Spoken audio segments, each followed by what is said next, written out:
Hi అండి, welcome to my channel. ఈరోజు paneer capsicum curry ఎలా చేసానో చూసేయండి. ముందుగా ప్యాన్లో ఆయిల్ వేసి పన్నీర్ని ఇలా పెద్ద పీసులుగా కట్ చేసుకొని వేసుకోవాలి. 2 మినిట్స్ వరకు ఫ్రై చేసుకోండి. అవి ఫ్రై అయిన తర్వాత వేరే బౌల్ ట్రాన్స్ఫర్ చేసుకోవాలి. ఈ ప్యాన్లోనే ఒక 2-3 స్పూన్ల ఆయిల్ వేసుకొని 1 స్పూన్ జీలకర్ర, 1 స్పూన్ ఆవాలు వేసి ఒక పెద్ద సైజు ఆనియన్ చిన్నగా కట్ చేసుకొని వేసుకోవాలి. ఆనియన్ గోల్డెన్ కలర్ వచ్చిన తర్వాత 1 స్పూన్ అల్లం వెల్లుల్లి పేస్ట్ వేసి అల్లం వెల్లుల్లి పేస్ట్ వేగిన తర్వాత ఒక 2 మీడియం సైజు క్యాప్సికమ్ని ఇలా నిలువుగా కట్ చేసుకొని వేసుకోవాలి.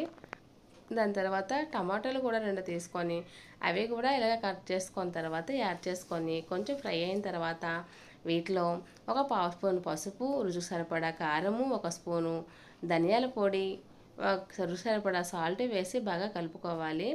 ఇవి మూత పెట్టి ఒక 15 మినిట్స్ వరకు మగ్గనివ్వండి. వీటిలో వాటర్ వేయనవసరం లేదు, ఇందులో ఉన్న వాటర్ సరిపోతుంది. ఇవి మగ్గిన తర్వాత ముందుగా మనం ఫ్రై చేసి ఉంచుకున్న పన్నీర్ పీసెస్ని కూడా యాడ్ చేసి ఒక 2 మినిట్స్ వరకు వాటిని కూడా మగ్గించుకొని ఇంకా పన్నీర్ కర్రీ రెడీ అయిపోయినట్లే. మీరు కూడా ట్రై చేసి మీకు బాగా వచ్చినట్లయితే కామెంట్ చేయండి, లైక్ చేయండి, షేర్ చేయండి. Thanks for watching. Please subscribe.